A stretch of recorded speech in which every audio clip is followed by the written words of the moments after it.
Hello everyone, welcome back to lecture 2 of module 6, which is on public speaking. In our previous lecture, lecture 1, we learned how spoken English helps us express ourselves clearly, and now in lecture 2 of this module 6, we are going to talk about public speaking and how to speak confidently to an audience. Thank you. As we embark on our journey, not just to speak, but to speak well, we are going to look at some outlines. First, we are going to start with sufficient knowledge of the topic. In every impactful speech, it begins with knowledge that will convince and inspire. Therefore, you must first understand the topic. You should master it and research deeply on it.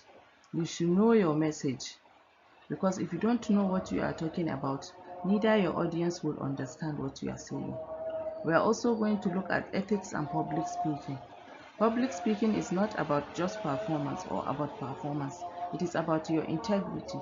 It is about avoiding plagiarism. Therefore, you should respect your audience. Be truthful, inclusive and respectful or responsible. Your words reflect not just your ideas but your character. We are also going to look at listening, which the best listeners or the best speakers are great listeners. Listen with purpose and empathy. It is not about hearing words, but understanding emotions, intentions, and context. Listening creates connection, and connection makes communication powerful. The fourth outline we have here is the speech about how we deliver or the method of delivering the speech. There are many ways to deliver the speech, and each has its own rhythm, its own impact. Therefore, we will explore when to use them and how to make each method your own. Next in our outline, we have understanding your audience. A great speaker tries to understand his audience before he speaks. He should try to know who they are. What do they care about? What are their values, their fears, and their hopes? Great speeches meet the audience exactly where they are and guide them to where you want them to go. We also have structuring the speech. A great speaker structures his speech. Structure is your compass. Begin with a strong introduction. Develop your core ideas with logic and examples, and end with a conclusion that resonates. Without structure, even the best ideas get lost. We have delivery techniques, which are verbal and non-verbal. Your voice carries your message, but your body amplifies it.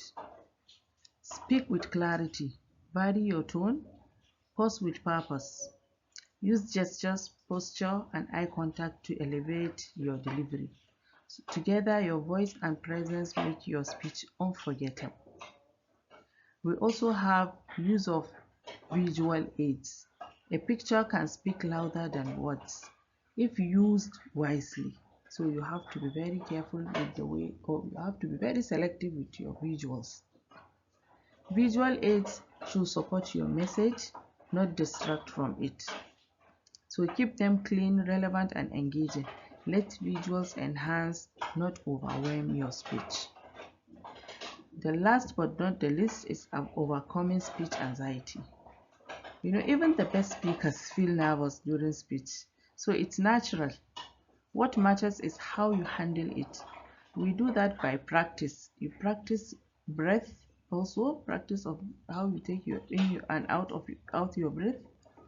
Visualize success, and then channel your energy into your message.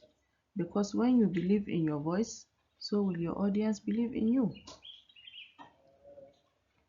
Let me begin by asking you a question here. Does your heart race when you think about public speaking? I'm talking to you, yeah. Does your heart race when you think of speaking in public? I'm very sure it is yes. So don't be afraid, you are not alone. Many people fear speaking in public. But as Mark Twain once said, the only way to overcome the fear of public speaking is to speak in public. So speaking in public is a valuable skill that allows individuals to express their ideas confidently and effectively.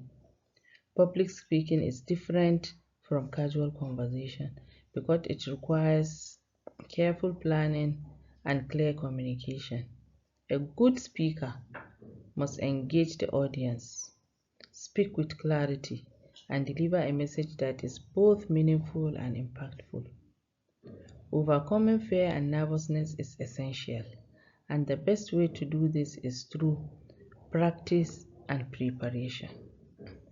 So, to be an effective public speaker, one must connect with the audience emotionally and intellectually. It is also important to understand the audience's needs and expectations. A speaker should use simple, relatable language and avoid complex jargons that might confuse listeners. Additionally, using storytelling, humor, and real-life examples can make a speech more engaging and memorable. Eye contact, voice modulation, and body language also play a crucial role in keeping the audience interested. Therefore, public speaking is not about talking. It is about creating a meaningful exchange between the speaker and the audience. And successful speakers listen to feedback, adjust their approach when needed especially, and strive to make their message clear and inspiring. With continuous effort, anyone can develop strong public speaking skills, whether for professional growth or personal confidence. Mastering public speaking can open doors to many opportunities. You should know that public speaking is more about using words. How do you use words? Words to persuade, words to influence, or words to give or change opinions of your audience. Words and public speaking goes hand in hand because they are two sides of the same coin. One is the skill and the other is the tool. And when combined thoughtfully, they can be transformative. Public speaking is the platform, while words are the substance. Words can influence your thoughts. For example, think of Martin Luther King Jr. in his famous speech, I Have a Dream. Just these four words, look at how they have shaped a movement in America. Also, there is a famous public speaker by the name Muhammad Kahtani, who was the champion of the 2015 Toastmasters. In his speech after he won the championship, he gave an example where he used words to manipulate or to influence the thought of people, where he used smoking and diabetes. He said, we all know that smoking kills. Everyone believes that. But going by statistics, he said, do you know that the number of people dying from diabetes is 3 times higher than the number of people dying from smoking? And yet, when you see somebody taking sweets or Snickers bars, nobody will say a word. He adds that the leading causes of lung cancer might not actually be cigarettes. He said it's your DNA. Therefore, you can smoke for years and still you'll be completely fine. He said this war against smoking is less about health and more about restricting tobacco farming. Therefore, to him, all this campaign against smoking is just a hidden agenda. It's a hidden campaign. Even though he made up this argument during a conversation with some of his friends, at the end of the day, 5 of them believed that what he said was true. And 2 among these 5 friends started smoking while they were not smoking before. So words, when spoken and articulated effectively, they can change minds. They can shift belief. Sometimes they give you the power to hold or to lift someone from the lowest point of their lives and turn them into success, or to break someone's spirit, all with your own words.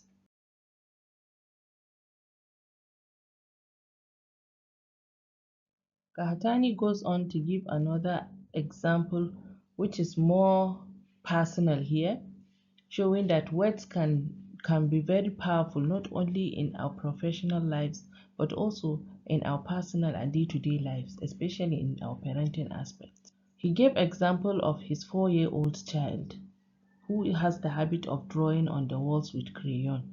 He said one day he walked into the child's room and he saw him drawing on the wall. Just as most parents will do, they will shout at the child to stop and then to warn him not to do that again. But to his surprise, the child did not stop. He continued. And then Atani thought, probably the words I used were harsh on the child. Let me use a softer version and see if they will have an impact on the child. So when he caught him in action again, he lowered his voice and tone and said, "Sweetie, come here." Then the child went to him. He said, "Don't do that again. You are a big boy now." And to his surprise, he never did that again.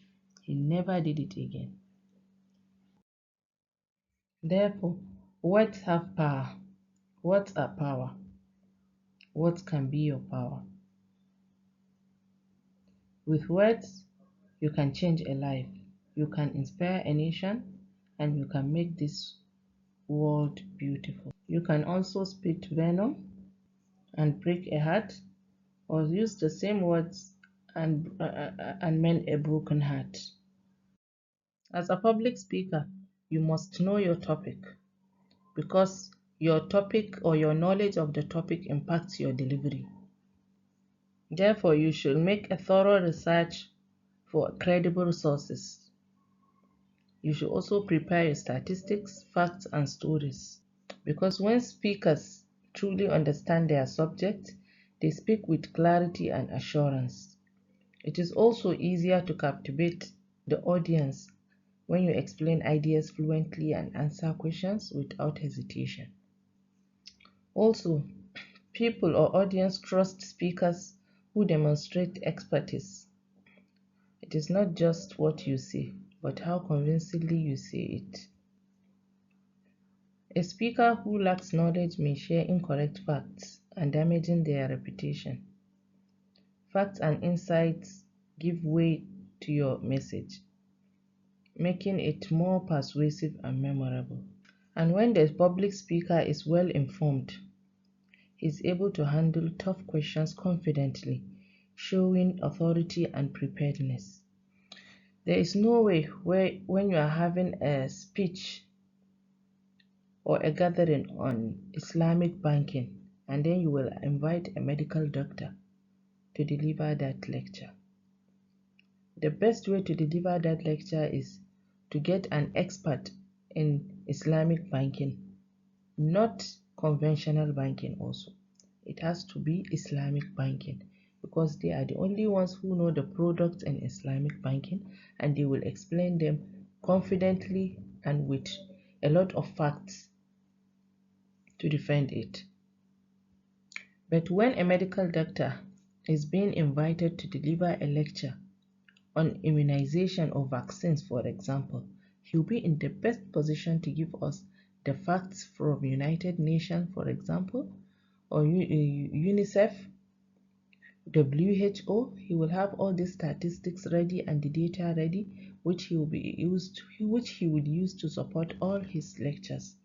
And then probably he will have a lot of examples from our communities where he can give the examples and then audience will understand what he's trying to pass or the message he's trying to pass to us. Understanding your audience as a public speaker matters. How? Because it helps you know who you are speaking to and lets you adjust your language, your tone and examples to fit their interest and level of understanding. Also, the audiences, they respond better when they feel seen and understood, and it builds your rapport and boosts your credibility. When content feels relevant, people are more likely to listen closely and remember what you have said. So you can better manage challenges, questions, or emotional responses when you understand your listeners' perspectives.